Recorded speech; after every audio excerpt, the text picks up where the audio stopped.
장롱 맨 아래에서 봉투 하나가 나왔습니다. 버리려고 집어들었던 봉투였습니다. 겉면에는 반송 스티커가 붙어 있었습니다. 법원에서 온 서류였습니다. 열어보니 등기부등본 사본이 함께 들어 있었습니다. 남편 이름이 공동 소유자로 적혀 있었습니다. 소유권 확인 소송. 서류 맨 위에 그렇게 적혀 있었습니다. 남편에게 물었습니다. 이게 뭐예요? 남편은 말했습니다. 옛날에 이름만 빌려준 거야. 실제로 쓴 적은 없어. 이름만 빌려줬다는 말이었습니다. 그 말이 법 앞에서도 통할 거라 생각했습니다. 그런데 상대방은 이미 권리 정리를 요구하고 있었습니다. 사건은 시작돼 있었습니다. 이 봉투는 왜 장롱에 있었을까요? 누가 넣어두었을까요? 왜 아무도 열어보지 않았을까요? 버리려던 봉투 하나가 숨겨둔 책임의 증거였습니다. 저는 이선영입니다. 올해 66입니다. 남편과 둘이 삽니다. 아들 하나, 딸 하나 있습니다. 다 결혼해서 따로 살고 있습니다. 평범하게 살아왔습니다. 평범하게 늙어가는 줄 알았습니다. 그런데 이사 준비를 하다가 장롱에서 봉투 하나가 나왔습니다. 30년 넘게 같은 자리에 있던 장롱이었습니다. 문을 열 때마다 삐걱거리는 소리가 났습니다. 그 소리가 싫어서 평소에는 잘 열지 않았습니다. 이번에는 어쩔 수 없었습니다. 이사를 가려면 비워야 했습니다. 맨 위 칸에는 이불이 들어 있었습니다. 그 아래에는 계절 지난 옷들이 있었습니다. 맨 아래 칸은 오래전부터 손대지 않은 곳이었습니다. 무엇이 들어있는지도 잊고 있었습니다. 손을 넣어보니 종이 뭉치들이 만져졌습니다. 오래된 영수증, 보험 안내문, 은행에서 온 우편물들이었습니다. 대부분 버려도 되는 것들이었습니다. 그 사이에서 봉투 하나가 나왔습니다. 다른 우편물보다 두꺼웠습니다. 겉면에는 반송 스티커가 붙어 있었습니다. 수취인 부재. 그렇게 적혀 있었습니다. 발신인 주소에는 법원이라는 글자가 보였습니다. 손이 멈췄습니다. 법원에서 온 우편물이 왜 여기 있는 걸까요? 언제 온 걸까요? 누가 여기 넣어둔 걸까요? 봉투를 들고 한참을 서 있었습니다. 열어봐야 할지 말아야 할지 판단이 서지 않았습니다.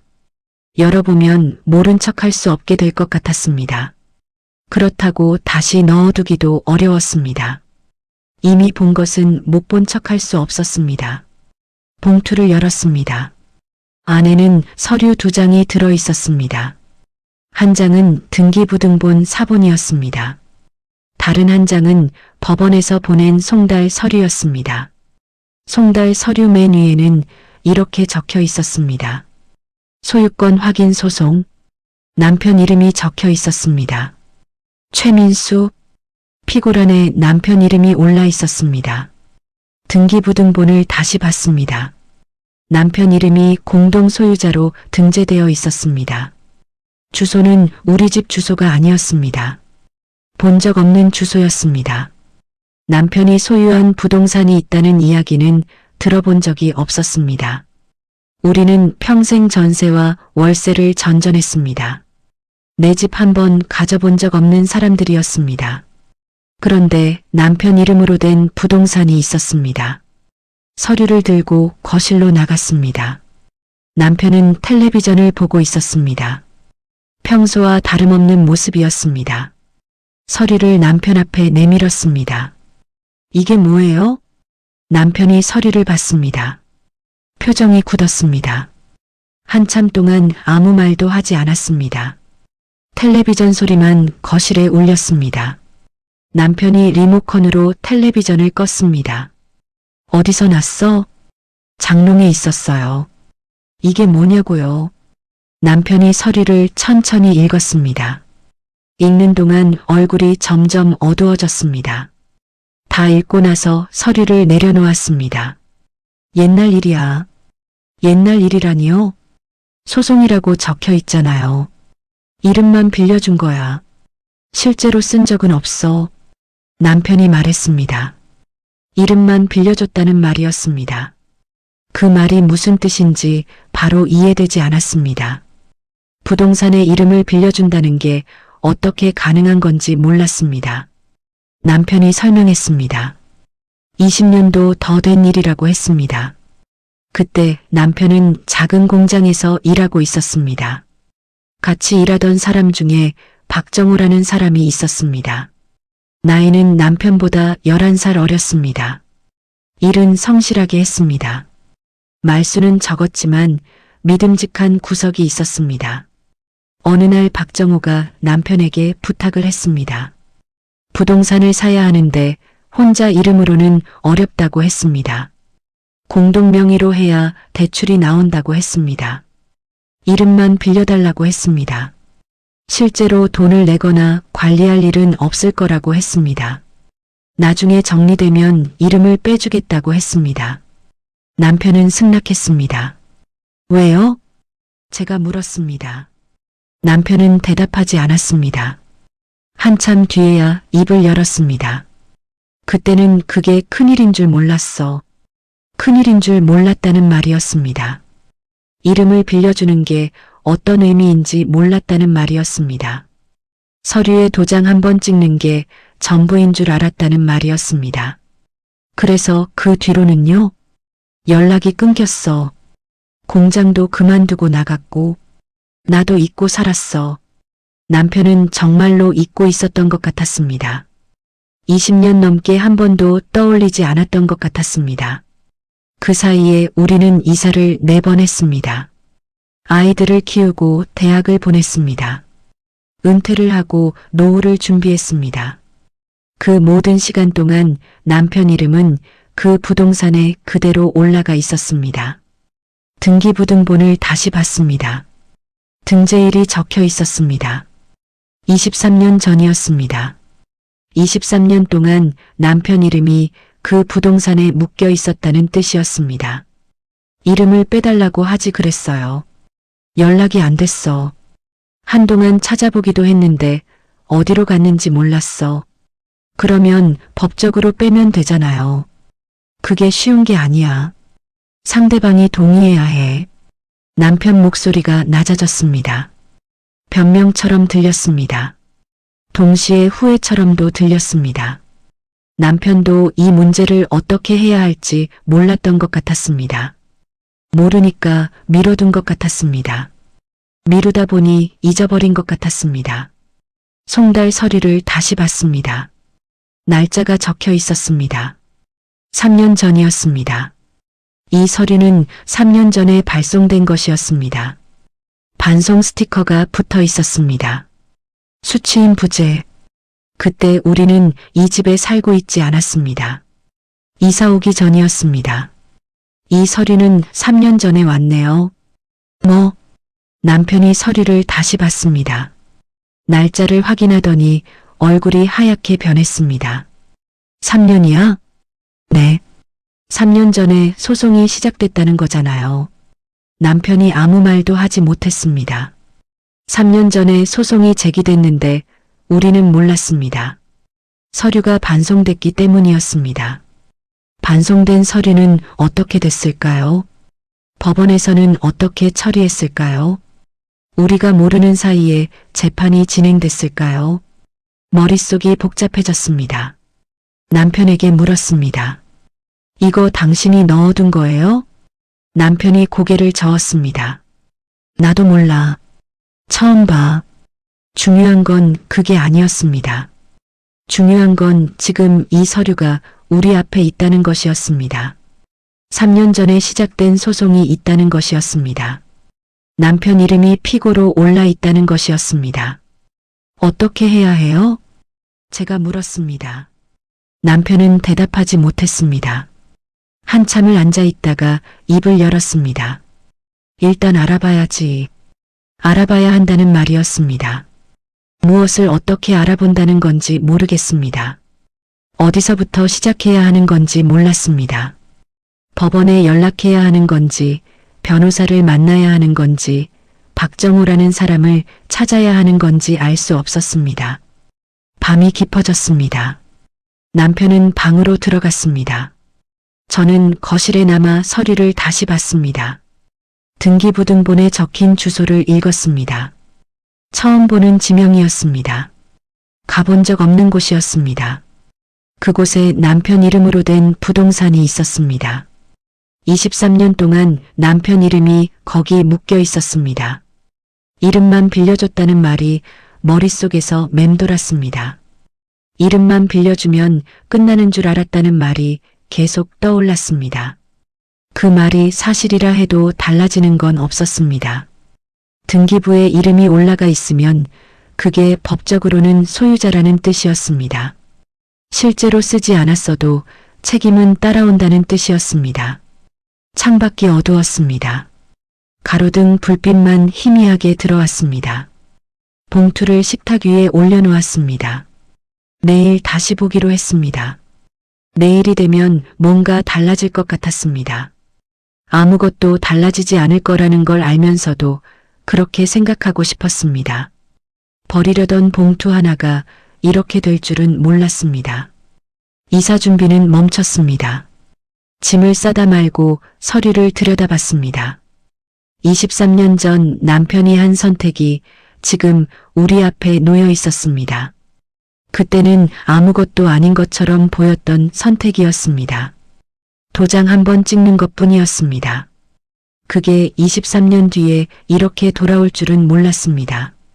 알았다면 달랐을까요? 알았어도 막지 못했을 것 같았습니다.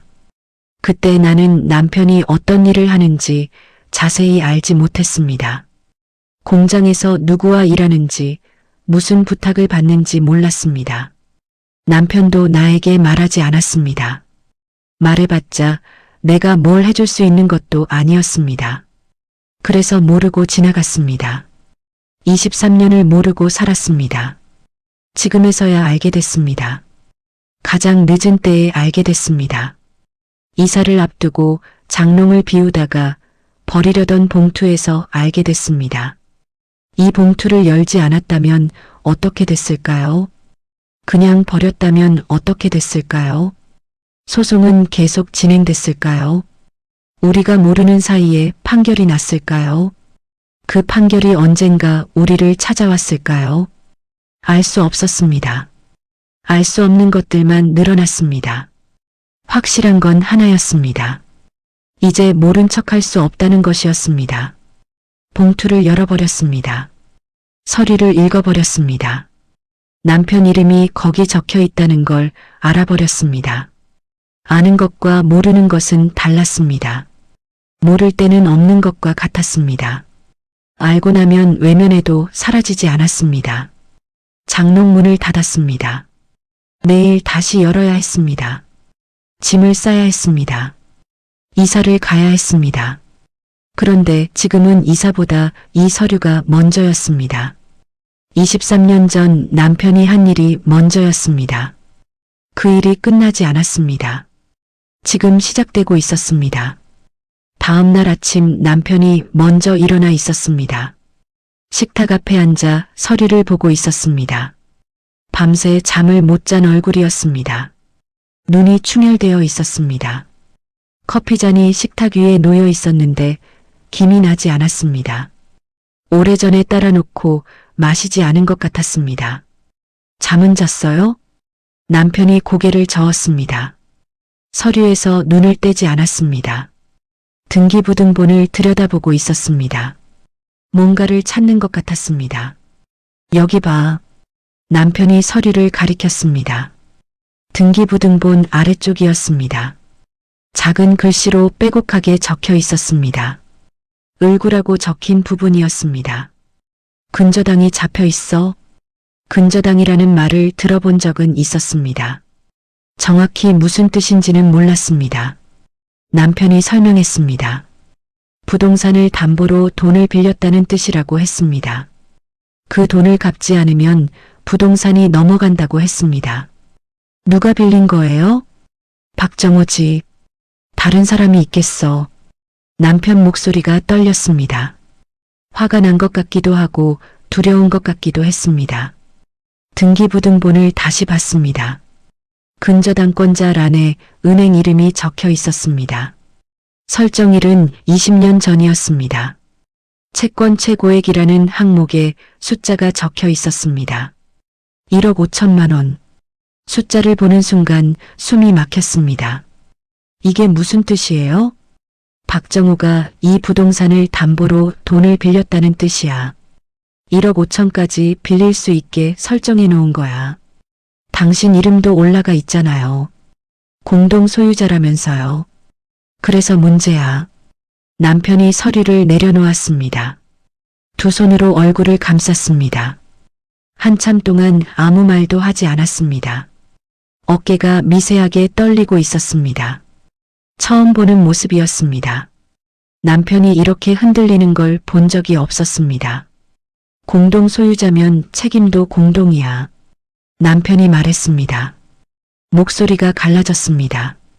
공동 소유자면 책임도 공동이라는 말이었습니다. 박정우가 빌린 돈을 갚지 않으면 남편에게도 책임이 온다는 뜻이었습니다. 이름만 빌려줬을 뿐인데 빚까지 따라온다는 뜻이었습니다. 머리가 하얘졌습니다. 그럼 우리가 갚아야 해요? 모르겠어. 알아봐야 해. 남편이 일어났습니다. 외출 준비를 했습니다. 어디 가느냐고 물었습니다. 법원에 가봐야겠다고 했습니다. 소송이 어떻게 됐는지 확인해야 한다고 했습니다. 같이 갈까요? 아니야. 혼자 갈게. 남편이 나갔습니다. 현관문이 닫히고 나서 한참을 서 있었습니다. 식탁 위에 서류가 그대로 놓여 있었습니다. 등기부등본과 송달 서류. 어젯밤에는 보이지 않았던 것들이 보이기 시작했습니다. 송달 서류를 다시 읽었습니다. 원고 박정우, 피고 최민수, 청구 취지가 적혀 있었습니다. 법률 용어가 많아서 한 번에 이해되지 않았습니다. 몇 번을 읽었습니다. 읽을수록 무서워졌습니다. 원고는 공동소유 부동산에 대한 소유권 확인 및 공유물 분할을 청구합니다. 공유물 분할이라는 말이 눈에 들어왔습니다. 부동산을 나누겠다는 뜻인 것 같았습니다. 박정우가 남편에게 지분을 정리하라고 요구하는 것 같았습니다.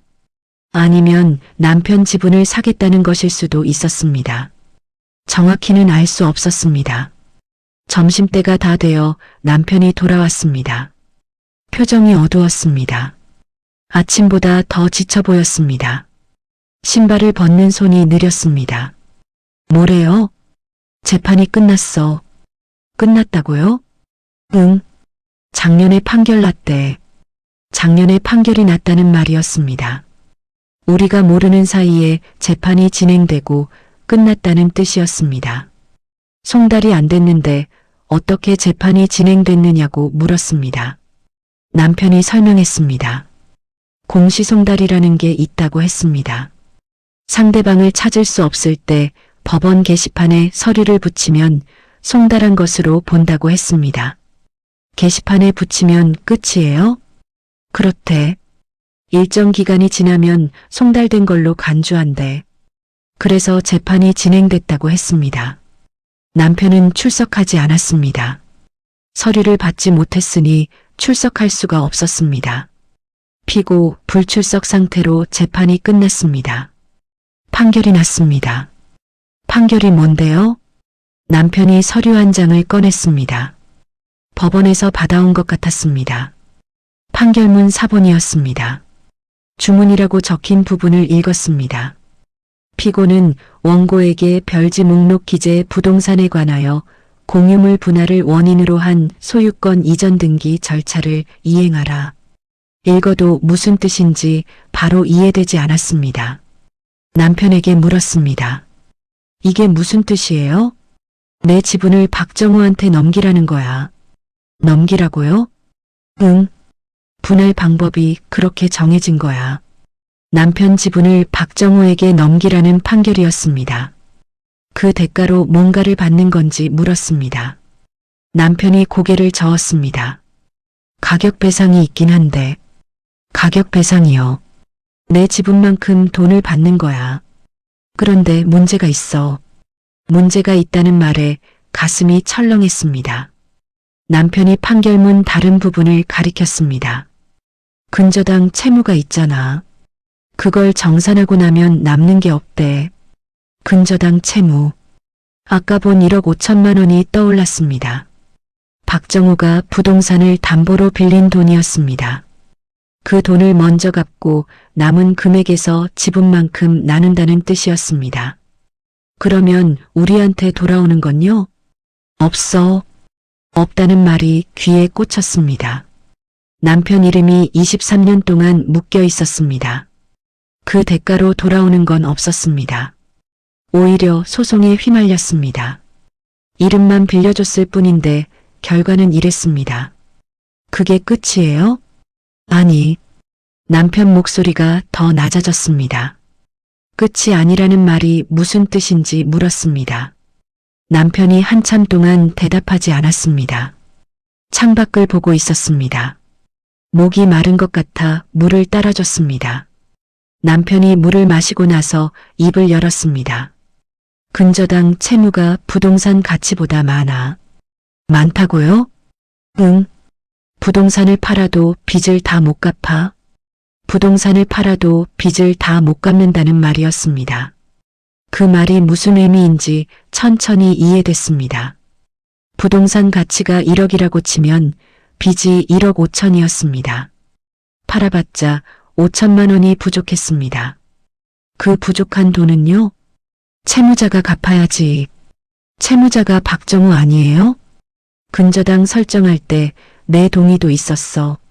동의가 있었다는 말에 머리가 멍해졌습니다. 남편이 근저당 설정에 동의했다는 뜻이었습니다. 공동 소유자니까 동의 없이는 설정할 수 없었을 것이었습니다. 그때 남편은 뭘 하고 있었던 걸까요? 왜 동의해 준 걸까요? 왜 동의했어요? 그때는 몰랐어. 박정우가 사업자금 필요하다고 해서. 나는 서류에 도장만 찍었어. 서류에 도장만 찍었다는 말이었습니다. 그 도장이 20년 뒤에 이렇게 돌아올 줄은 몰랐다는 말이었습니다. 남편 잘못이었습니다. 분명히 남편 잘못이었습니다. 그런데 화가 나지 않았습니다. 화보다 두려움이 먼저 왔습니다. 그러면 우리가 빚을 갚아야 해요? 연대 책임이 있을 수 있대. 연대 책임. 그 단어가 무겁게 내려앉았습니다. 박정우가 빚을 안 갚으면 남편이 갚아야 한다는 뜻이었습니다. 남편이 못 갚으면 어떻게 되는 걸까요? 우리 재산이 어떻게 되는 걸까요? 변호사 만나봐야 해요. 알아보고 있어. 남편이 자리에서 일어났습니다. 방으로 들어갔습니다. 문이 닫혔습니다. 혼자 남았습니다. 식탁 위에 서류들이 흩어져 있었습니다. 등기부등본, 송달 서류, 판결문 사본, 종이 몇 장이 우리 삶을 흔들고 있었습니다. 그날 밤 잠이 오지 않았습니다. 남편은 먼저 잠들었습니다. 아니, 잠든 척하고 있는 것 같았습니다. 숨소리가 고르지 않았습니다. 나도 눈을 감고 누워 있었습니다. 천장이 보이지 않는 어둠 속에서 생각이 꼬리를 물었습니다. 23년 전 남편은 왜 그랬을까요? 박정우라는 사람을 왜 그렇게 믿었을까요? 이름을 빌려달라는 부탁을 왜 들어줬을까요? 그때 제가 알았다면 막았을까요? 막을 수 있었을까요? 막았을 것 같지 않았습니다. 그때 나는 남편이 하는 일에 관여하지 않았습니다. 남편은 밖에서 일하고 나는 집에서 아이들을 돌봤습니다. 남편이 회사에서 무슨 일을 하는지, 누구와 어울리는지 자세히 알지 못했습니다. 알려고 하지도 않았습니다. 그게 그 시절 부부의 모습이었습니다. 그래서 23년이 지났습니다. 그 사이 아무 일도 없는 줄 알았습니다. 남편 이름이 어딘가에 묶여 있다는 걸 몰랐습니다. 빚이 불어나고 있다는 걸 몰랐습니다. 소송이 진행되고 있다는 걸 몰랐습니다. 알았어도 달랐을까요? 아마 달랐을 것입니다. 중간에 알았다면 정리할 수 있었을 것입니다. 박정호를 찾아서 이름을 빼달라고 할 수 있었을 것입니다. 법적으로 방법을 찾았을 것입니다. 그런데 몰랐습니다. 너무 오래 몰랐습니다. 이제 와서 알았습니다. 이미 판결이 난 뒤에 알았습니다. 다음 날 남편이 변호사 사무실에 다녀왔습니다. 상담을 받았다고 했습니다. 상담 결과가 좋지 않았습니다. 남편 얼굴을 보면 알 수 있었습니다. 말하기 전에 이미 알 수 있었습니다. 뭐래요? 복잡하대. 복잡하다는 말로 시작했습니다. 남편이 천천히 설명했습니다. 판결이 확정됐다고 했습니다. 항소 기간이 지났기 때문이라고 했습니다. 우리가 서류를 못 받아서 몰랐지만 법적으로는 송달된 것으로 처리됐다고 했습니다. 그래서 항소 기간도 지났고 판결도 확정됐다고 했습니다. 확정되면 어떻게 되는 거예요? 판결대로 해야 해. 판결대로 하라는 말이었습니다. 남편 지분을 박정호에게 넘기라는 판결이었습니다. 거기까지는 이해했습니다. 문제는 그 다음이었습니다. 근저당 빚은요? 그게 문제야. 남편이 한숨을 쉬었습니다. 변호사가 설명해 준 내용을 전달했습니다. 근저당 설정 당시 남편이 연대보증인으로 서명했을 가능성이 있다고 했습니다. 서류를 확인해 봐야 하는데 그 서류가 어디 있는지 모른다고 했습니다. 은행에 요청해서 확인해 봐야 한다고 했습니다. 연대보증이면요? 박정호가 못 갚으면 내가 갚아야 해. 박정호가 못 갚으면 남편이 갚아야 한다는 말이었습니다. 1억 5천만 원. 그 돈을 어디서 구한단 말입니까? 우리한테는 그런 돈이 없었습니다. 평생 모은 돈이 5천만 원 남짓이었습니다. 그것도 노후 자금으로 아껴둔 돈이었습니다. 우리 돈으로는 안 되잖아요. 그래서 복잡하다는 거야. 복잡하다는 말밖에 할 수 없었습니다. 변호사도 방법을 찾아보겠다고 했다고 합니다. 연대보증 여부를 확인하고 대응 방안을 검토하겠다고 했다고 합니다. 그런데 시간이 걸린다고 했습니다. 비용도 든다고 했습니다. 비용이 얼마나 들어요? 착수금만 500이래. 500만 원이었습니다. 적은 돈이 아니었습니다. 그런데 안 할 수도 없었습니다. 안 하면 어떻게 되는지 물었습니다. 남편이 대답하지 않았습니다. 대답하지 않아도 알 수 있었습니다. 안 하면 판결대로 당할 수밖에 없었습니다. 해야죠. 제가 말했습니다.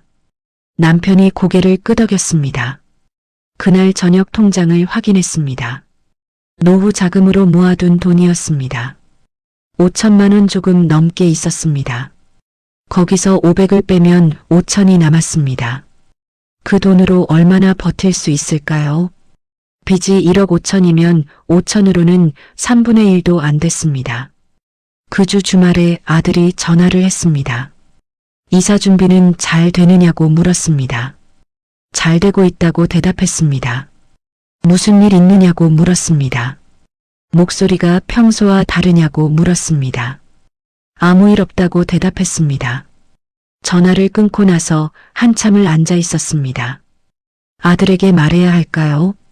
이 상황을 알려야 할까요? 아들은 38이었습니다. 결혼해서 아이가 둘 있었습니다.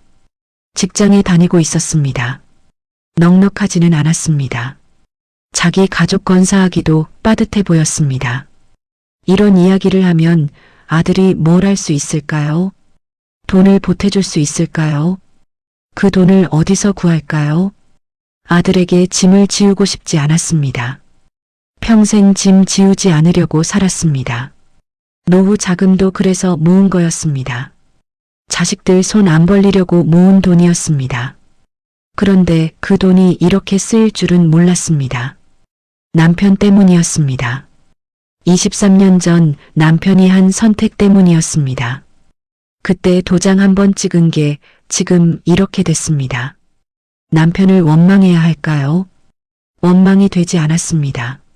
남편도 몰랐으니까요. 이렇게 될 줄 몰랐으니까요. 몰랐다고 해서 책임이 사라지는 건 아니었습니다. 남편이 몰랐어도 결과는 우리 앞에 있었습니다. 그 결과를 감당해야 하는 것도 우리였습니다. 밤마다 잠이 오지 않았습니다. 눈을 감으면 숫자가 떠올랐습니다. 1억 5천만 원, 5천만 원, 500만 원. 숫자들이 머릿속에서 맴돌았습니다. 계산을 해봤습니다. 최악의 경우를 생각해봤습니다. 연대보증이 맞다면 우리가 갚아야 할 돈은 얼마일까요? 부동산을 처분해도 남는 빚은 얼마일까요? 계산할 수 없었습니다. 변수가 너무 많았습니다. 부동산 가치가 얼마인지 몰랐습니다. 빚이 정확히 얼마인지 몰랐습니다. 이자가 얼마나 붙었는지 몰랐습니다. 아는 게 없었습니다. 확실한 게 없었습니다. 확실한 건 하나였습니다. 이 문제가 쉽게 끝나지 않을 거라는 것이었습니다. 돈이 들 거라는 것이었습니다. 시간이 걸릴 거라는 것이었습니다. 그 과정에서 우리가 무너질 수도 있다는 것이었습니다. 이사 날짜가 다가오고 있었습니다. 짐을 싸야 했습니다. 그런데 손이 움직이지 않았습니다. 장롱을 볼 때마다 그 봉투가 생각났습니다. 버리려다 발견한 봉투. 그 봉투 하나가 모든 걸 바꿔놓았습니다. 발견하지 않았다면 어땠을까요? 모르고 이사 갔다면 어땠을까요? 언젠가는 알게 됐을 것입니다. 더 늦게 알았을 것입니다. 더 나빠진 뒤에 알았을 것입니다. 그러니 지금 안 게 다행일까요? 다행이라고 생각되지 않았습니다. 언제 알았든 상관없었습니다. 중요한 건 지금 이 문제가 있다는 것이었습니다. 해결해야 한다는 것이었습니다. 어떻게 해결할 수 있을까요? 그 답을 아직 몰랐습니다. 변호사에게서 연락이 온 것은 일주일 뒤였습니다. 은행에서 서류를 받았다고 했습니다. 확인해 봐야 할 게 있으니 사무실로 오라고 했습니다. 남편과 함께 갔습니다. 버스를 2번 갈아탔습니다. 사무실은 시내 중심가에 있었습니다. 변호사가 서류를 펼쳐놓았습니다. 근저당 설정 계약서였습니다. 20년 전에 작성된 서류였습니다. 종이가 누렇게 변해 있었습니다. 글씨가 흐릿한 부분도 있었습니다. 그래도 읽을 수 있었습니다. 변호사가 한 부분을 가리켰습니다. 연대보증인 란이었습니다. 거기에 남편 이름이 적혀 있었습니다. 서명도 있었습니다. 도장도 찍혀 있었습니다. 이게 본인 서명 맞으십니까? 변호사가 물었습니다. 남편이 서류를 들여다봤습니다. 한참을 보다가 고개를 끄덕였습니다. 맞는 것 같습니다. 맞는 것 같다는 대답이었습니다. 확실하지 않다는 뜻이었습니다. 20년 전 일이니 기억이 흐릿한 것이었습니다. 그래도 서명과 도장은 분명히 남편 것이었습니다. 그러면 연대보증인으로서 책임이 있습니다. 변호사가 말했습니다. 예상했던 말이었습니다. 그래도 직접 들으니 다리에 힘이 풀렸습니다. 의자 등받이에 기대 앉았습니다. 남편은 아무 말도 하지 않았습니다. 채무 현황을 확인해 봤습니다. 변호사가 다른 서류를 꺼냈습니다. 은행에서 받은 서류라고 했습니다. 원금과 이자가 적혀 있었습니다. 숫자를 보는 순간 눈앞이 어두워졌습니다. 원금 8천만 원, 연체 이자 포함 총 채무액 1억 2천만 원. 1억 2천이요? 네. 원금은 8천인데 연체 이자가 많이 붙었습니다. 연체 이자가 4천만 원이나 붙었다는 말이었습니다. 박정호가 이자를 제때 갚지 않았다는 뜻이었습니다. 아니, 원금도 거의 갚지 않은 것 같았습니다. 20년 동안 빚을 그대로 두었다는 뜻이었습니다. 박정호 씨는 어떻게 됐습니까? 남편이 물었습니다. 변호사가 서류를 뒤적였습니다. 확인해 보니 신용불량 상태입니다. 다른 채무도 있고요. 이분한테서 받아낼 가능성은 낮습니다. 박정호에게서 받아낼 가능성이 낮다는 말이었습니다. 그러면 은행은 어디서 받으려 할까요? 연대보증인에게서 받으려 할 것이었습니다. 남편에게서 받으려 할 것이었습니다. 저희가 갚아야 합니까? 제가 물었습니다. 변호사가 잠시 생각하더니 대답했습니다. 법적으로는 그렇습니다. 다만 협상의 여지는 있습니다. 협상의 여지가 있다는 말에 조금 숨이 트였습니다. 변호사가 설명했습니다. 연체가 오래됐기 때문에 은행도 전액 회수를 기대하지 않을 거라고 했습니다. 일부를 감면받고 나머지를 분할 상환하는 방법이 있다고 했습니다. 은행과 협의해 볼 수 있다고 했습니다. 얼마나 감면받을 수 있습니까? 상황에 따라 다릅니다. 잘 되면 40, 50%까지 가능할 수도 있습니다. 40, 50% 감면이면 1억 2천에서 6천에서 7천 정도가 되는 것이었습니다. 여전히 큰 돈이었습니다. 우리가 가진 돈보다 많았습니다. 부동산은 어떻게 됩니까? 남편이 물었습니다. 판결대로라면 남편 지분을 박정호에게 넘겨야 했습니다. 그런데 근저당 채무가 있으니 상황이 복잡했습니다. 부동산 처분 대금에서 채무를 먼저 변제합니다. 남는 금액이 있으면 지분대로 나눕니다. 남는 금액이 있습니까? 현재 감정가로는 어렵습니다. 채무가 더 많습니다. 부동산을 팔아도 빚을 다 갚지 못한다는 뜻이었습니다. 팔고 나서도 빚이 남는다는 뜻이었습니다. 그 빚을 우리가 갚아야 한다는 뜻이었습니다. 사무실을 나와서 한참을 걸었습니다. 남편이 아무 말도 하지 않았습니다. 나도 말이 나오지 않았습니다. 버스 정류장에 도착해서야 남편이 입을 열었습니다. 미안해. 미안하다는 말이었습니다. 처음 듣는 사과였습니다. 이 일이 시작되고 나서 남편이 미안하다고 말한 적이 없었습니다. 변명만 했습니다. 그때는 몰랐다고만 했습니다. 그런데 지금 미안하다고 했습니다. 알아요. 그렇게 대답했습니다. 뭘 안다는 건지 나도 몰랐습니다. 남편이 미안하다는 걸 안다는 건지, 남편 잘못이라는 걸 안다는 건지, 어쩔 수 없다는 걸 안다는 건지 구분되지 않았습니다. 버스가 왔습니다. 버스에 올라 창가 자리에 앉았습니다. 창밖으로 거리가 지나갔습니다. 사람들이 걸어 다니고 있었습니다. 저 사람들은 어떤 고민을 안고 살까요? 우리 같은 사람들이 또 있을까요? 20년 전에 찍은 도장 하나 때문에 인생이 흔들리는 사람들이 또 있을까요?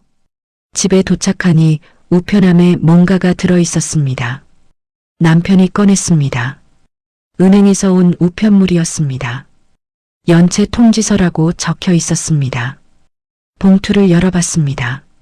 안에는 납부 최고서가 들어 있었습니다. 채무자 최민수 귀하. 귀하의 연대보증 채무에 대하여 아래와 같이 통지합니다. 이제 시작이었습니다. 은행이 우리를 찾기 시작했습니다. 주소를 어떻게 알았는지 모르겠습니다. 법원 기록에서 찾았을 수도 있고 주민등록을 조회했을 수도 있습니다. 어쨌든 찾았습니다. 이제 피할 수 없었습니다. 남편이 납부 최고서를 식탁 위에 내려놓았습니다.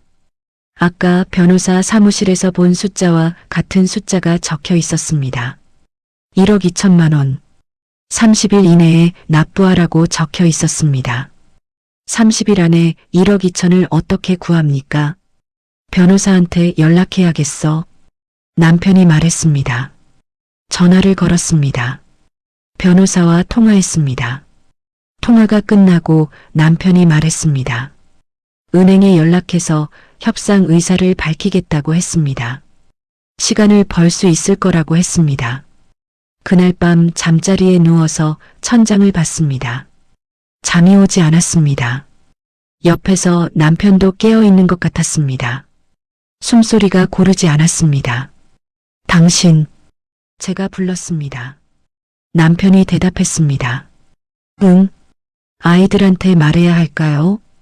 아들과 딸에게 이 상황을 알려야 할지 물었습니다. 남편이 한참 대답하지 않았습니다. 어둠 속에서 한숨 쉬는 소리가 들렸습니다. 아직은 말하지 말자. 왜요? 걱정만 시키지. 도와줄 수 있는 것도 아니고 도와줄 수 있는 것도 아니라는 말이었습니다. 맞는 말이었습니다. 아들은 가정이 있었습니다. 딸도 결혼해서 따로 살고 있었습니다. 형편이 넉넉하지 않았습니다. 자기들 생활하기도 빠듯했습니다. 언젠가는 말해야 하잖아요. 정리되면 말하지. 지금은 말하지 말자. 정리되면 말하겠다는 것이었습니다. 언제 정리될지 모르는 일이었습니다. 정리가 안 될 수도 있었습니다. 그래도 남편 말에 따르기로 했습니다. 지금 말해봤자 아이들만 힘들어질 것이었습니다. 며칠 뒤 아들에게서 전화가 왔습니다. 이사 날짜가 얼마 안 남았는데 도와드릴까요? 그렇게 물었습니다. 괜찮다고 대답했습니다. 이삿짐 센터 불렀다고 했습니다. 신경 쓰지 말라고 했습니다. 어머니 요즘 목소리가 안 좋아요. 무슨 일 있어요? 아들이 물었습니다. 목소리에서 뭔가 느꼈나 봤습니다. 아무 일 없다고 대답했습니다. 환절기라 목이 좀 잠겼다고 했습니다. 거짓말이었습니다. 아들에게 거짓말을 하고 있었습니다. 전화를 끊고 나서 거울을 봤습니다. 얼굴이 많이 야위어 있었습니다. 입맛이 없어서 밥을 잘 못 먹었습니다. 잠도 제대로 못 잤습니다. 그게 얼굴에 드러나고 있었습니다. 아들이 눈치챈 것이었습니다. 숨길 수 있을까요? 언제까지 숨길 수 있을까요? 은행과 협상이 되더라도 돈을 마련해야 했습니다. 어디서 마련합니까? 우리 돈으로는 모자랐습니다. 어딘가에서 빌려야 했습니다. 빌릴 곳이 있었습니까? 친척들 얼굴이 떠올랐습니다. 남편 형제는 셋이었습니다. 형이 하나 있고 누나가 하나 있었습니다. 형편이 괜찮은 편이었습니다. 그런데 돈을 빌려달라고 할 수 있을까요? 이유를 말해야 했습니다. 남편이 20년 전에 도장 찍은 일 때문이라고 해야 했습니다. 창피했습니다. 그 말을 입 밖에 꺼내는 것이 창피했습니다. 형이나 누나가 뭐라고 할지 뻔했습니다. 왜 그런 걸 했느냐고 할 것이었습니다. 바보같이 왜 속았느냐고 할 것이었습니다. 속은 게 맞았습니다. 남편은 박정호에게 속은 것이었습니다. 이름만 빌려주면 된다는 말에 속았습니다. 나중에 정리해주겠다는 말에 속았습니다. 그 사람을 믿은 게 잘못이었습니다. 그런데 20년 전으로 돌아가도 달랐을까요? 남편은 원래 그런 사람이었습니다. 사람을 잘 믿었습니다. 의심을 못했습니다. 누가 부탁하면 거절을 잘 못했습니다. 그게 남편이었습니다. 그 성격 때문에 이렇게 됐습니다. 거절 한 번 못해서 이렇게 됐습니다. 원망이 됐습니다. 원망하지 않으려 했는데 원망이 됐습니다. 왜 그랬어요?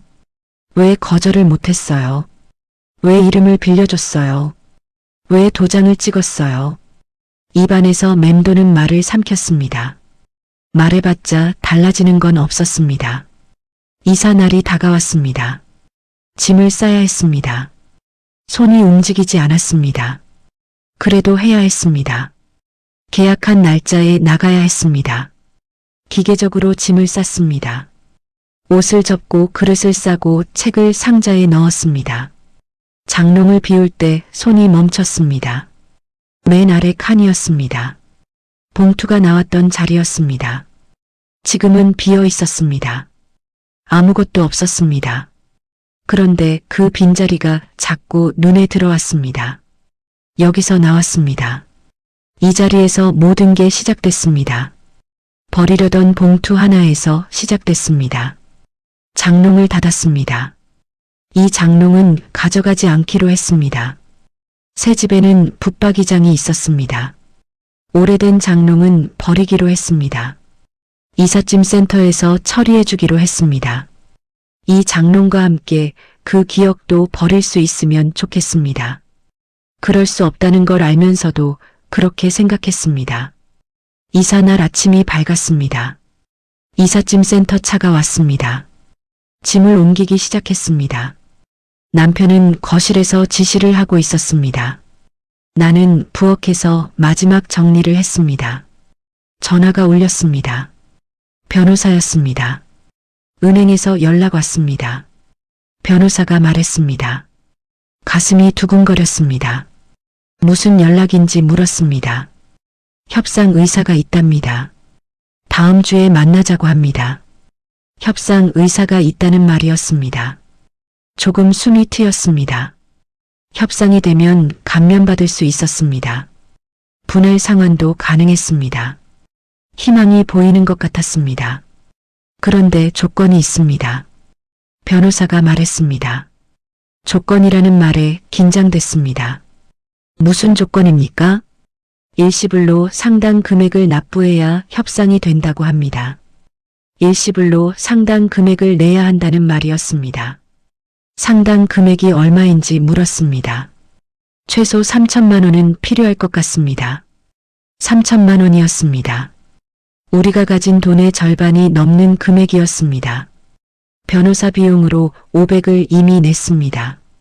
남은 돈이 5천 남짓이었습니다. 거기서 3천을 내면 2천밖에 안 남았습니다. 알겠습니다. 그렇게 대답하고 전화를 끊었습니다.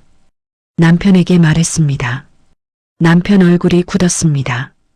3천이라. 응. 최소 3천이래. 낼 수 있어? 남편이 말했습니다. 낼 수 있다는 말이었습니다. 낼 수 있었습니다. 가진 돈으로 낼 수 있었습니다.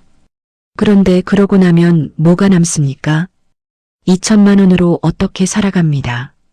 노후 자금이 그것밖에 안 남는다는 말이었습니다. 3천 내고 나서 나머지는요. 협상해 봐야지. 협상해 봐야 한다는 말이었습니다. 얼마나 감면받을 수 있을지 몰랐습니다. 나머지를 얼마나 분할할 수 있을지 몰랐습니다. 모르는 게 너무 많았습니다. 이삿짐 차가 출발했습니다. 빈집에 남아서 마지막으로 둘러봤습니다. 3년 살았던 집이었습니다. 좋은 일도 있었고 힘든 일도 있었습니다. 그런데 마지막에 이런 일이 생겼습니다. 이 집에서의 마지막 기억이 이것이었습니다. 현관문을 닫았습니다. 열쇠를 주머니에 넣었습니다. 집주인에게 돌려줘야 했습니다. 계단을 내려가면서 생각했습니다. 새 집에 가면 달라질까요? 장소가 바뀌면 뭔가 달라질까요? 달라지지 않을 것이었습니다. 우리가 가는 곳마다 이 문제는 따라올 것이었습니다. 해결될 때까지 따라올 것이었습니다. 그때 손에 들린 가방이 묵직하게 느껴졌습니다. 가방 안에는 서류가 들어 있었습니다. 등기부등본, 판결문 사본, 납부 최고서, 변호사 상담 서류. 종이 몇 장이 이렇게 무거웠습니다. 새 집으로 가는 버스에 올랐습니다. 창밖으로 풍경이 지나갔습니다. 익숙한 거리가 멀어졌습니다. 새로운 동네가 가까워졌습니다. 새 출발이라고 생각했습니다. 은퇴하고 새 집으로 이사해서 조용히 살자고 했습니다. 그게 계획이었습니다. 그런데 계획대로 되지 않았습니다. 새 집에 가서도 이 문제와 싸워야 했습니다. 버스가 새 동네에 도착했습니다. 이삿짐 차는 이미 와 있었습니다. 짐을 옮기고 있었습니다. 남편이 지시를 하고 있었습니다. 평범한 이사 풍경이었습니다. 아무 문제 없는 것처럼 보였습니다. 문제는 보이지 않는 곳에 있었습니다. 서류 안에 있었습니다. 숫자 안에 있었습니다.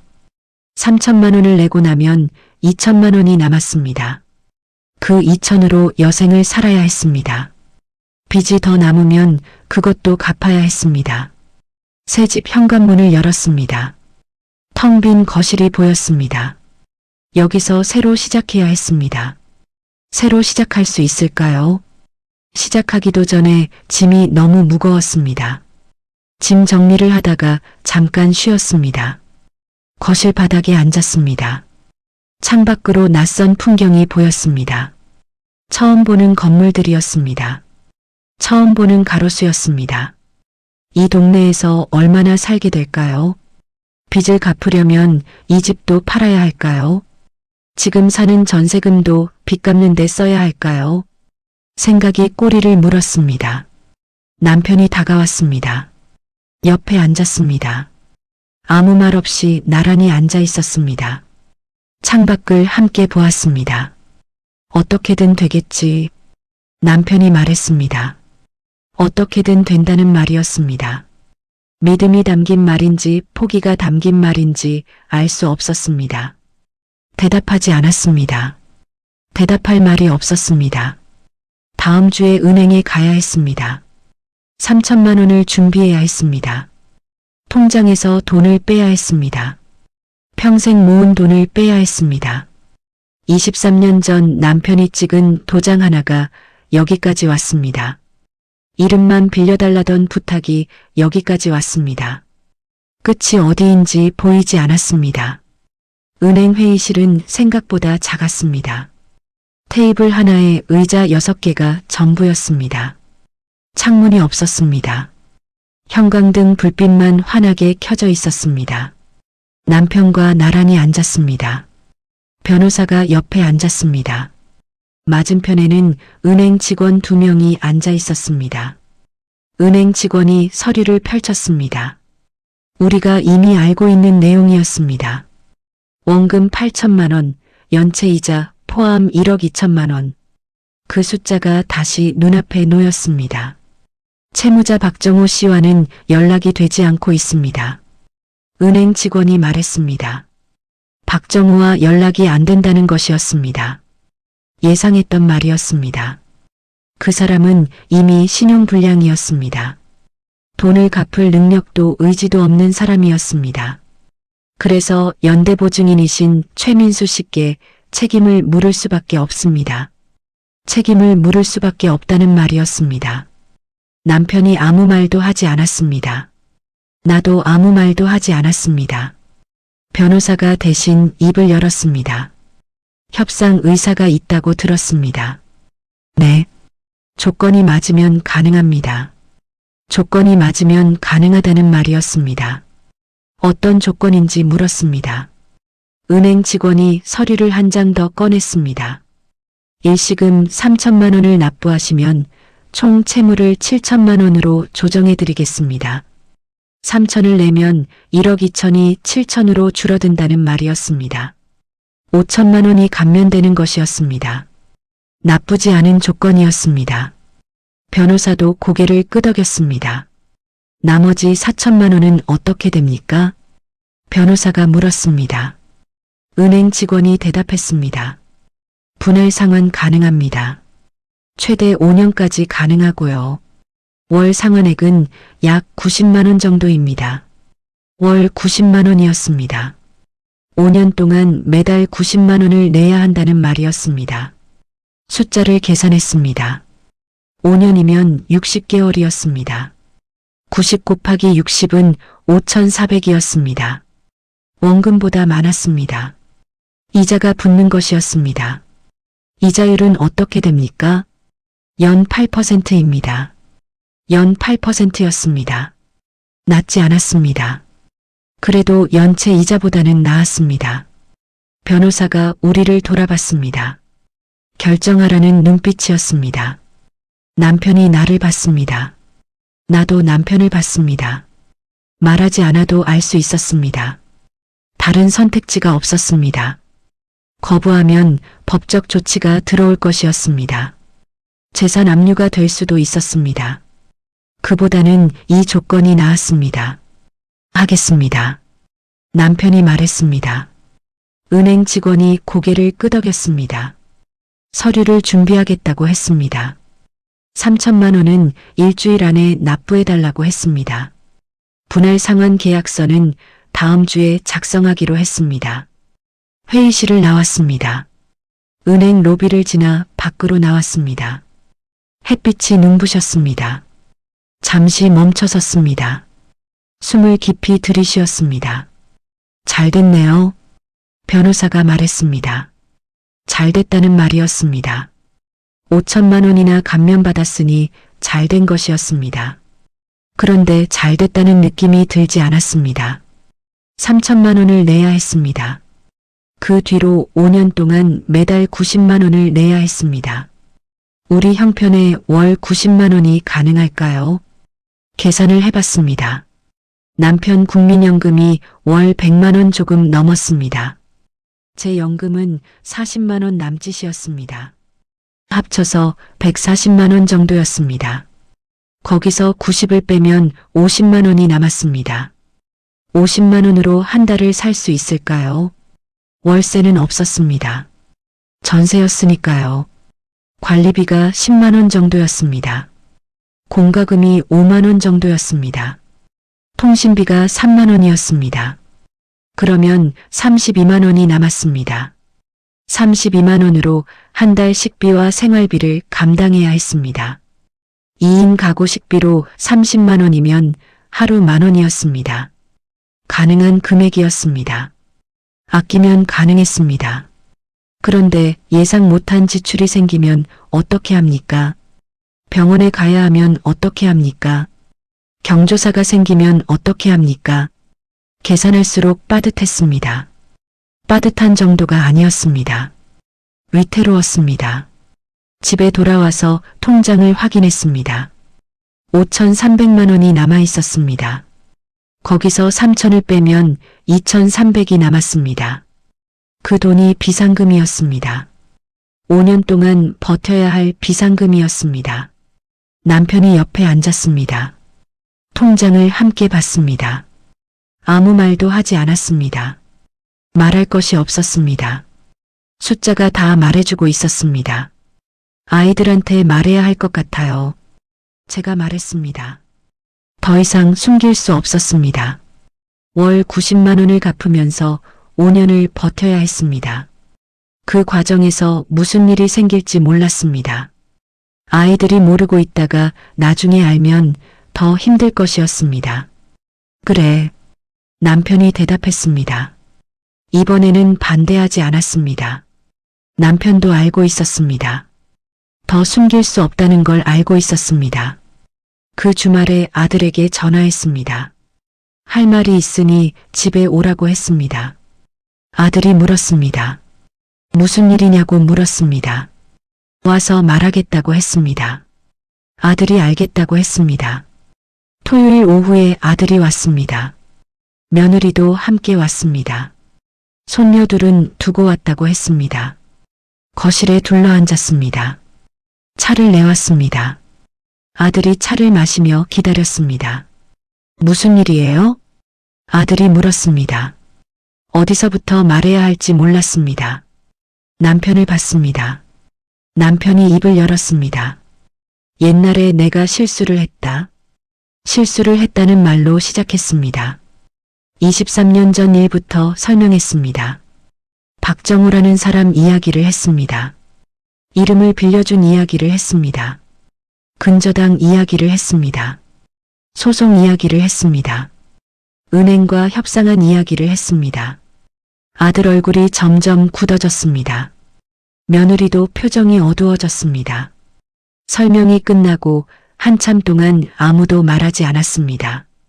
그래서 지금 얼마를 갚아야 하는 거예요? 아들이 물었습니다. 목소리가 떨렸습니다. 3천만 원을 먼저 내야 하고 그 뒤로 5년 동안 매달 90만 원을 내야 해. 숫자를 말했습니다. 아들이 눈을 감았습니다. 한참 동안 눈을 감고 있었습니다. 눈을 떴을 때 눈가가 붉어져 있었습니다. 왜 진작 말 안 하셨어요? 아들 목소리가 높아졌습니다. 화가 난 것 같았습니다. 동시에 억울한 것 같았습니다. 걱정시키고 싶지 않았어. 남편이 대답했습니다. 아들이 고개를 저었습니다. 걱정시키고 싶지 않았다고요? 이게 걱정 안 시키는 거예요? 이미 다 결정해놓고 말씀하시는 게요.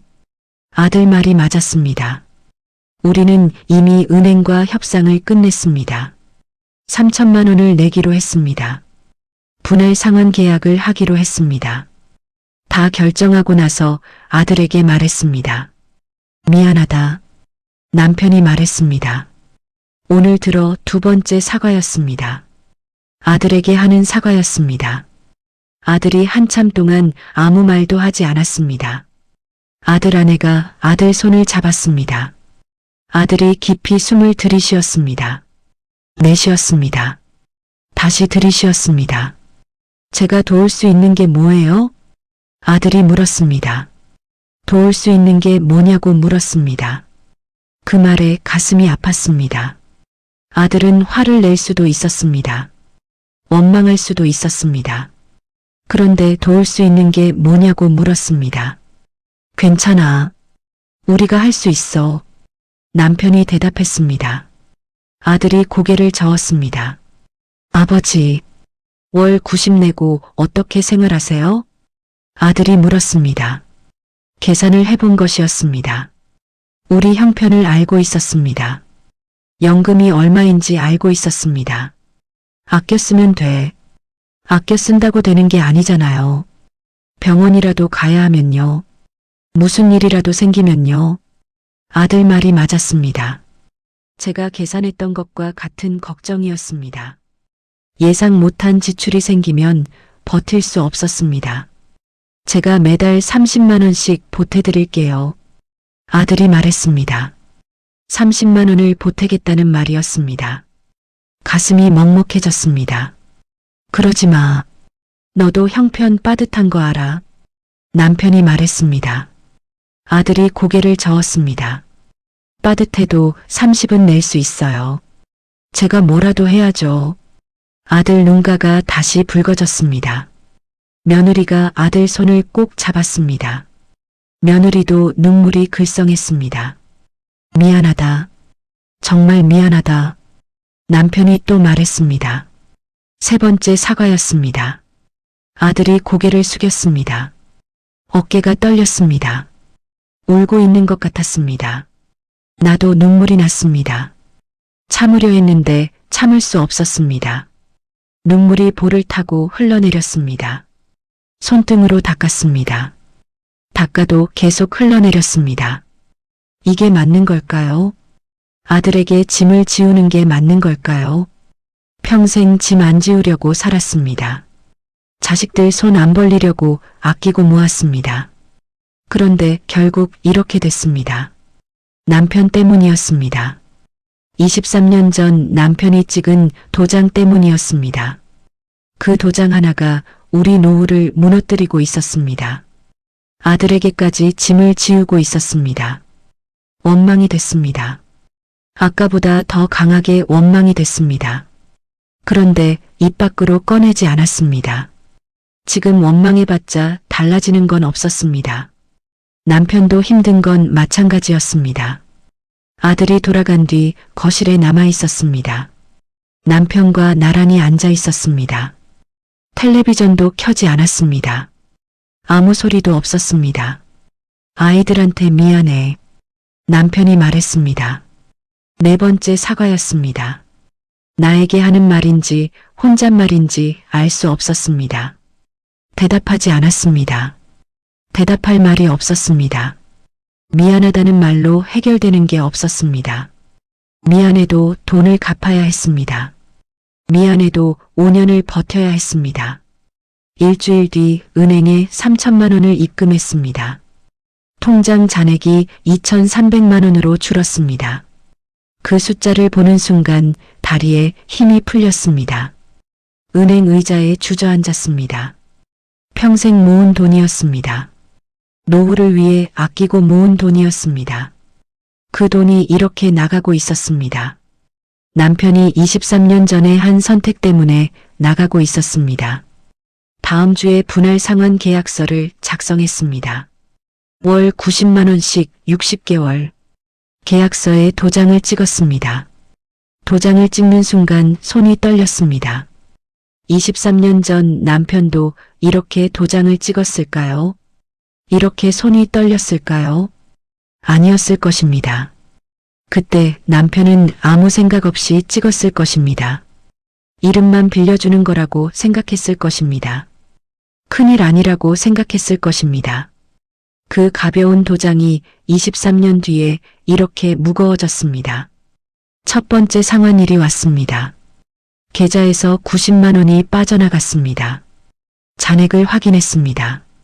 아들이 보내준 30만 원이 들어와 있었습니다. 아들 이름으로 입금된 돈이었습니다.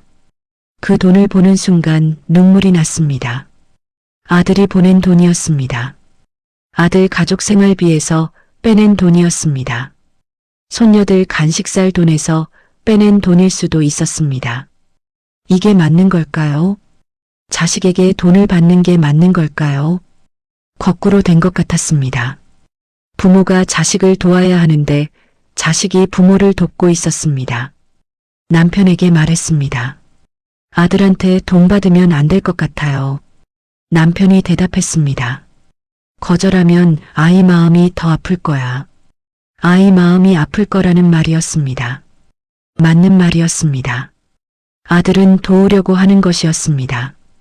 거절하면 자기가 무력하다고 느낄 것이었습니다. 그래도 받기가 힘들었습니다. 그달 생활비를 계산했습니다. 연금 140에서 90을 빼고 50이 남았습니다. 아들이 보낸 30을 더하면 80이었습니다. 관리비 10만 원, 공과금 5만 원, 통신비 3만 원을 빼면 62만 원이 남았습니다. 62만 원으로 한 달을 살았습니다. 할 수 있었습니다. 아끼면 할 수 있었습니다. 외식은 하지 않았습니다. 반찬은 집에서 만들었습니다. 장은 일주일에 한 번만 봤습니다. 할인하는 것만 샀습니다. 그렇게 첫 달이 지났습니다. 두 번째 달이 왔습니다. 또 90만 원이 빠져나갔습니다. 또 아들이 30만 원을 보냈습니다. 또 아끼며 살았습니다. 석 달이 지났습니다. 넉 달이 지났습니다. 버틸 수 있었습니다. 힘들었지만 버틸 수 있었습니다. 다섯 번째 달에 문제가 생겼습니다. 남편이 쓰러졌습니다. 아침에 일어나다가 어지럽다며 쓰러졌습니다. 의식은 있었습니다. 말도 할 수 있었습니다. 그런데 일어나지 못했습니다. 구급차를 불렀습니다. 병원으로 갔습니다. 검사 결과 뇌경색이었습니다. 다행히 경미한 수준이라고 했습니다. 일주일 정도 입원해야 한다고 했습니다. 약을 먹으면 관리할 수 있다고 했습니다. 입원비가 나왔습니다. 200만 원이었습니다. 비상금에서 빼야 했습니다. 2,300에서 200을 빼면 2,100이 남았습니다. 퇴원 후에도 약을 먹어야 했습니다. 한 달 약값이 15만 원이었습니다. 고정 지출이 늘었습니다. 생활비가 더 빠듯해졌습니다. 아들에게 말하지 않았습니다. 걱정시키고 싶지 않았습니다. 그런데 아들이 전화했을 때 남편이 말해버렸습니다. 병원에 다녀왔다고 했습니다. 뇌경색이었다고 했습니다. 아들이 그날 저녁에 왔습니다. 남편 얼굴을 보더니 울었습니다. 아버지 왜 그러셨어요? 그렇게 말하며 울었습니다.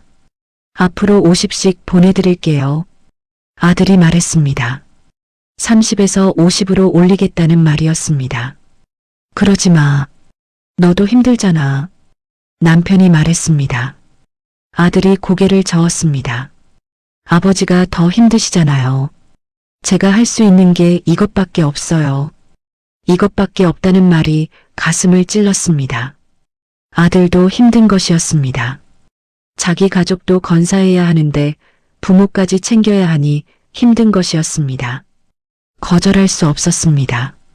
거절하면 아들 마음이 더 무너질 것 같았습니다. 고개를 끄덕였습니다. 고맙다고 말했습니다. 그 말밖에 할 수 없었습니다. 그날 밤 잠이 오지 않았습니다. 천장을 보며 누워 있었습니다. 생각이 꼬리를 물었습니다. 이렇게 사는 게 맞을까요? 빚 갚느라 생활비도 빠듯하고 병원비도 부담되고 아들에게 손 벌리며 사는 게 맞을까요? 5년을 이렇게 살아야 할까요? 5년 뒤에는 뭐가 남을까요? 남편이 옆에서 자고 있었습니다. 숨소리가 고르지 않았습니다. 병원에서 돌아온 뒤로 잠을 잘 못 자는 것 같았습니다. 나도 잠을 못 잤습니다. 우리는 어디서 잘못된 걸까요? 23년 전 그 도장에서 잘못된 걸까요? 아니면 그 봉투를 발견한 순간부터 잘못된 걸까요? 발견하지 않았다면 어땠을까요? 모르고 살았다면 어땠을까요? 언젠가는 알게 됐을 것입니다. 더 나빠진 뒤에 알게 됐을 것입니다. 그러니 지금 안 게 나은 걸까요? 나은 것 같지 않았습니다. 알아서 좋을 게 없었습니다. 알고 나서 해결할 수 있는 것도 아니었습니다. 그냥 감당하고 있을 뿐이었습니다. 감당할 수 있을까요? 5년을 감당할 수 있을까요? 남편 건강은 어떻게 될까요? 제 건강은 어떻게 될까요? 5년 뒤에 우리는 어떤 모습일까요? 알 수 없었습니다. 알 수 없는 것들만 늘어났습니다. 확실한 건 하나였습니다. 내일도 살아야 한다는 것이었습니다. 모레도 살아야 한다는 것이었습니다. 한 달 뒤에도 90만 원을 내야 한다는 것이었습니다. 그게 59번 더 남았습니다. 59번. 그 숫자가 너무 무거웠습니다. 1년이 지났습니다. 12번의 상환일이 지나갔습니다. 통장에서 1080만 원이 빠져나갔습니다. 남은 상환 횟수는 48번이었습니다. 아직 4년이 남아 있었습니다. 남편 건강은 나아지지 않았습니다. 뇌경색 이후로 왼쪽 손에 힘이 잘 들어가지 않았습니다. 젓가락질이 어려워졌습니다. 숟가락으로 밥을 먹었습니다. 글씨 쓰는 것도 힘들어졌습니다. 예전에는 신문 퍼즐을 풀던 사람이었습니다. 이제는 펜을 잡는 것조차 버거워했습니다. 병원은 2달에 한 번씩 갔습니다.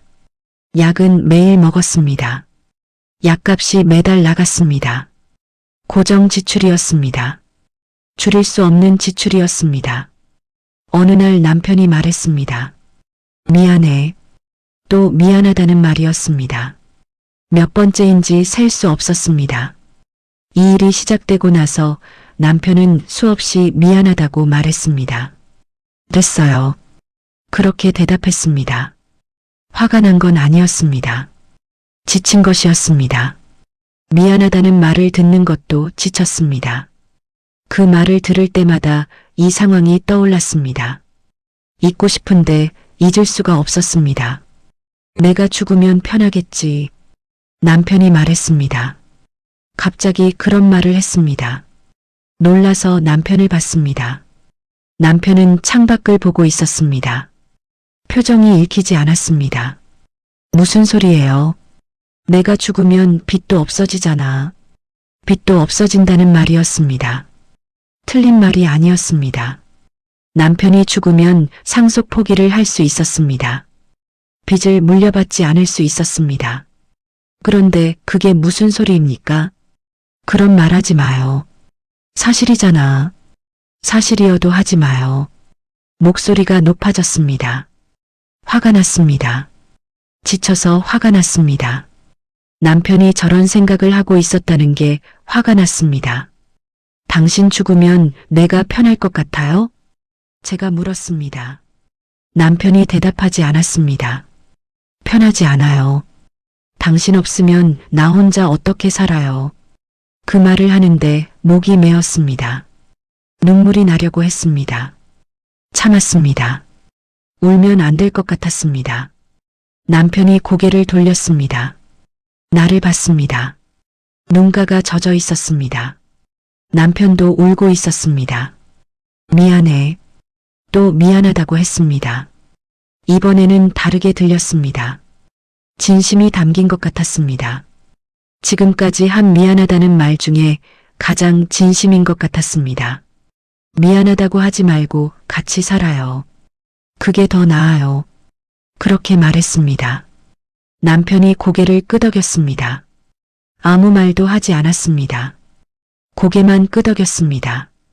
그날 이후로 남편은 그런 말을 하지 않았습니다. 대신 더 조용해졌습니다. 말수가 줄었습니다. 하루 종일 텔레비전만 보는 날도 있었습니다. 무슨 생각을 하는지 알 수 없었습니다. 2년이 지났습니다. 24번의 상환일이 지나갔습니다. 남은 횟수는 36번이었습니다. 3년이 남아 있었습니다. 비상금이 줄어들고 있었습니다. 병원비가 계속 나갔습니다. 예상 못한 지출도 있었습니다. 보일러가 고장났습니다. 수리비가 80만 원 나왔습니다. 냉장고도 고장났습니다. 새로 사야 했습니다. 중고로 샀는데도 30만 원이었습니다. 2,100만 원이었던 비상금이 1,200만 원으로 줄었습니다. 2년 사이에 900만 원이 나간 것이었습니다. 3년 더 버텨야 하는데 1,200밖에 없었습니다. 1년에 300씩 써도 모자랐습니다. 아들에게 말할 수 없었습니다. 아들은 이미 매달 50만 원을 보내고 있었습니다. 더 부담을 줄 수 없었습니다. 아들 가정도 빠듯한 것을 알고 있었습니다. 딸에게도 말하지 않았습니다. 딸은 시댁과 함께 살고 있었습니다. 형편이 어려웠습니다. 남편이 사업에 실패해서 빚이 있다고 들었습니다. 우리 사정을 말하면 딸만 힘들어질 것이었습니다. 혼자 감당해야 했습니다.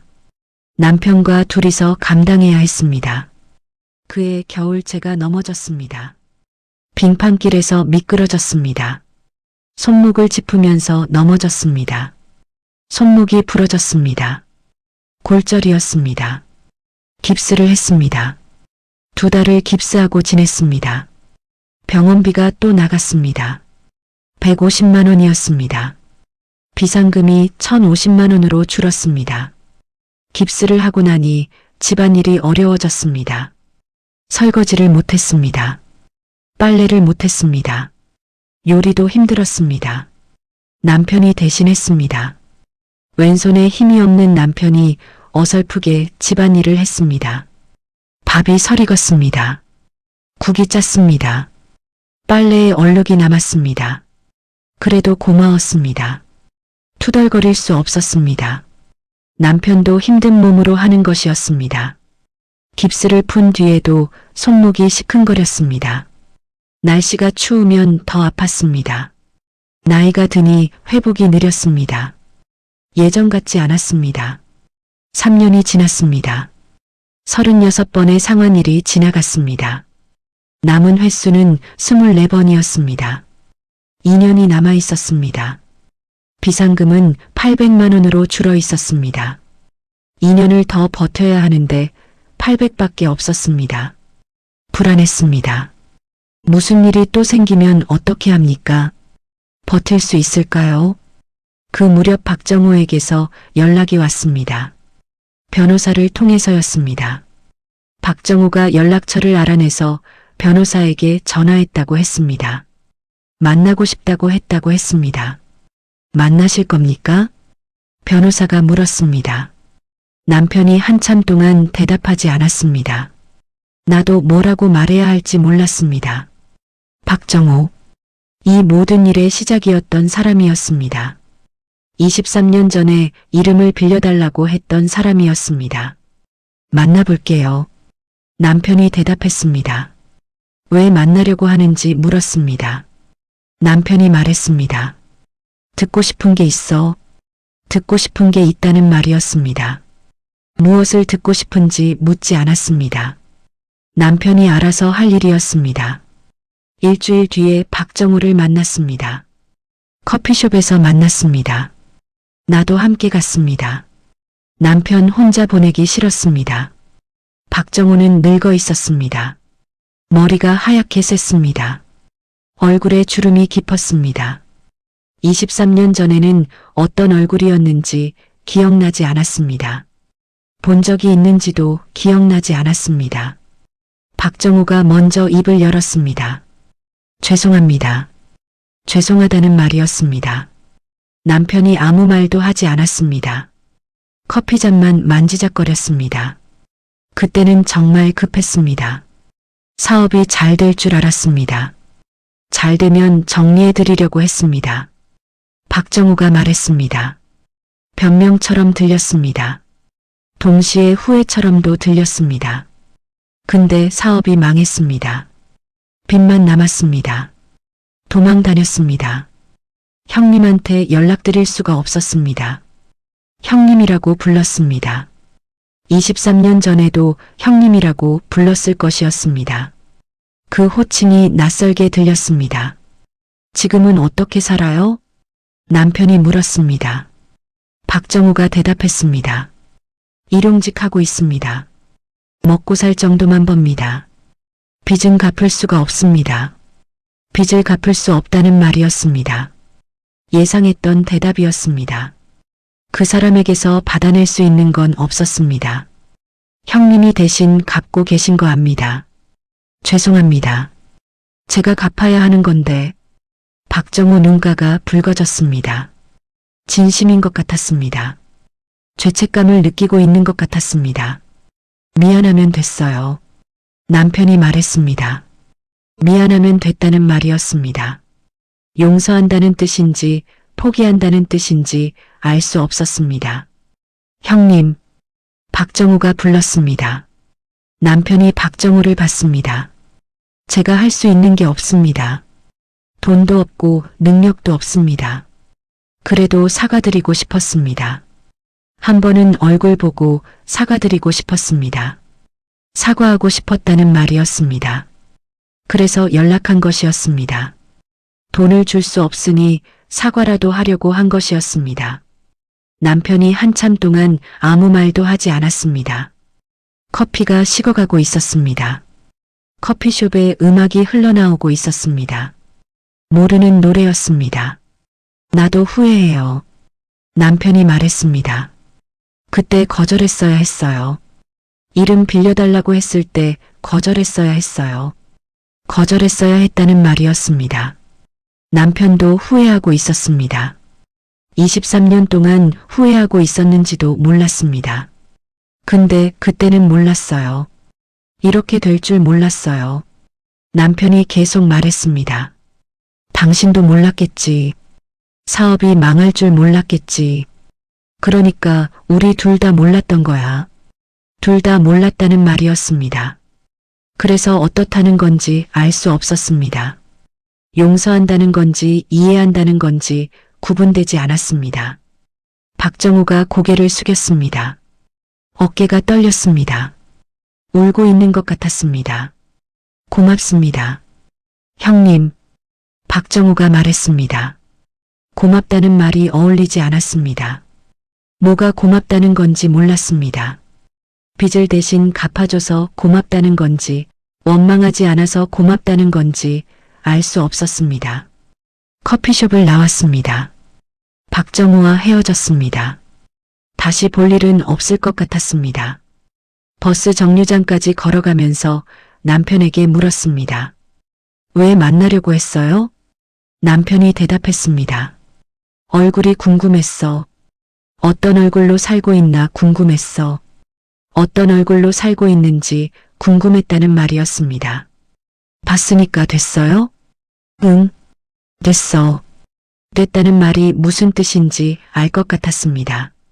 확인하고 싶었던 것이었습니다. 박정우가 어떻게 살고 있는지 확인하고 싶었던 것이었습니다.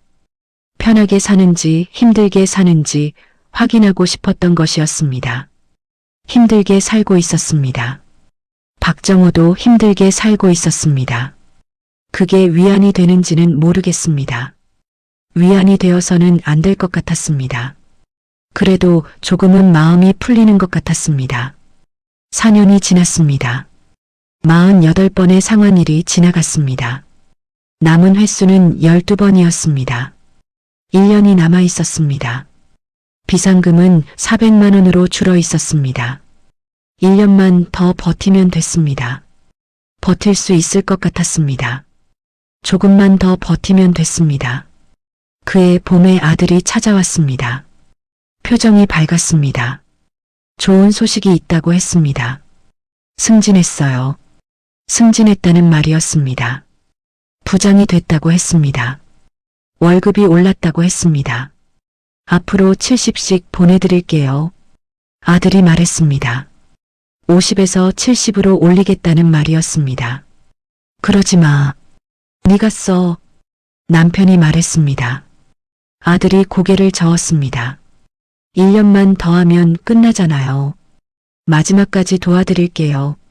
마지막까지 돕겠다는 말이었습니다. 고마웠습니다. 아들이 고마웠습니다. 4년 동안 한 번도 빠지지 않고 돈을 보내준 아들이었습니다. 고맙다. 제가 말했습니다. 아들이 웃었습니다. 고마울 거 없어요. 부모님이잖아요. 부모님이잖아요. 그 말이 가슴에 남았습니다. 5년이 됐습니다. 마지막 상환일이 왔습니다. 60번째 상환이었습니다. 계좌에서 90만 원이 빠져나갔습니다. 잔액을 확인했습니다. 끝났습니다. 5년 동안 매달 90만 원씩 갚았습니다. 총 5,400만 원을 갚았습니다. 처음에 낸 3천만 원을 합치면 8,400만 원이었습니다. 원금과 이자를 다 갚은 것이었습니다. 남편에게 말했습니다. 끝났어요. 남편이 고개를 끄덕였습니다. 아무 말도 하지 않았습니다. 표정도 변하지 않았습니다. 기뻐해야 할 것 같은데 기쁘지 않았습니다. 그냥 끝났다는 생각뿐이었습니다. 그날 저녁 아들에게 전화했습니다. 끝났다고 말했습니다. 아들이 전화기 너머로 울었습니다. 끝났다고요? 정말 끝났다고요? 그렇게 물으면서 울었습니다. 고생했다. 아들에게 말했습니다. 아들이 대답했습니다. 아버지 어머니가 더 고생하셨어요.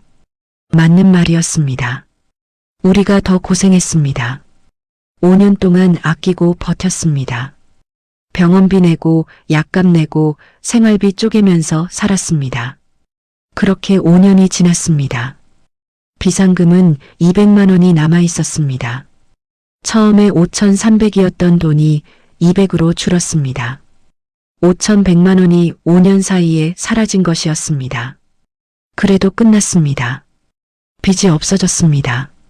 더 이상 매달 90만 원을 내지 않아도 됐습니다. 남편이 옆에 앉았습니다. 나란히 앉아서 창밖을 봤습니다. 해가 지고 있었습니다. 하늘이 붉게 물들어 있었습니다. 끝났네. 남편이 말했습니다.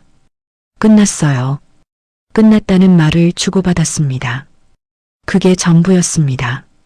더 할 말이 없었습니다. 5년 전 장롱에서 봉투를 발견했습니다. 그 봉투 하나가 모든 걸 바꿔놓았습니다. 노후 자금이 사라졌습니다. 건강이 나빠졌습니다.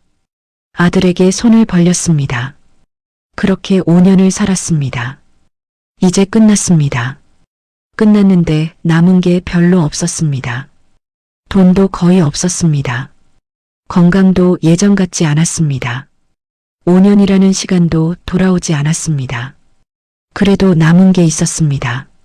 남편이 옆에 있었습니다. 5년 동안 함께 버텼습니다. 힘들 때마다 서로를 원망했습니다. 원망하면서도 함께 있었습니다. 그렇게 5년을 견뎠습니다. 아들이 있었습니다. 4년 동안 매달 돈을 보내준 아들이었습니다.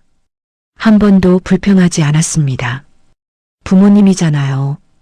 그 말 한마디로 4년을 버텼습니다. 그게 남은 것이었습니다. 돈은 없어졌지만 사람은 남았습니다. 창밖 하늘이 어두워지고 있었습니다. 가로등이 하나씩 켜지고 있었습니다. 평범한 저녁이었습니다. 5년 전에도 이런 저녁이 있었을 것입니다. 앞으로도 이런 저녁이 있을 것입니다. 남편이 내 손을 잡았습니다. 힘이 없는 왼손이었습니다. 그래도 따뜻했습니다. 고마워. 남편이 말했습니다. 미안하다는 말 대신 고맙다는 말이었습니다. 5년 만에 처음 듣는 말이었습니다. 대답하지 않았습니다. 대답할 필요가 없었습니다. 손을 잡고 있으면 됐습니다. 장롱은 이미 없었습니다. 이사할 때 버렸습니다. 봉투도 없었습니다. 서류도 다 처리했습니다. 그 흔적들은 사라졌습니다. 기억만 남았습니다. 23년 전에 찍은 도장 하나가 여기까지 왔습니다. 이름만 빌려달라던 부탁이 여기까지 왔습니다. 그 끝이 이제야 보였습니다. 끝이 해피엔딩인지는 모르겠습니다. 돈을 다 잃었으니 해피엔딩은 아닐 것입니다. 그래도 최악은 아니었습니다. 살아남았습니다. 함께 살아남았습니다. 앞으로 어떻게 될까요? 200만 원으로 얼마나 버틸 수 있을까요? 아들에게 계속 기대야 할까요? 건강은 더 나빠질까요? 알 수 없었습니다. 알 수 없는 것들은 여전히 많았습니다. 확실한 건 하나였습니다. 내일도 살아야 한다는 것이었습니다. 어제도 그랬고 오늘도 그랬듯이 내일도 그럴 것이었습니다. 남편 손을 꼭 잡았습니다. 해가 완전히 졌습니다.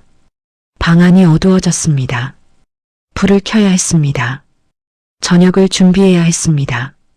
평범한 일상이 기다리고 있었습니다. 일어섰습니다. 불을 켰습니다. 부엌으로 갔습니다. 냉장고를 열었습니다. 오늘 저녁은 뭘 해 먹을까요? 그 생각이 떠올랐습니다. 평범한 생각이었습니다.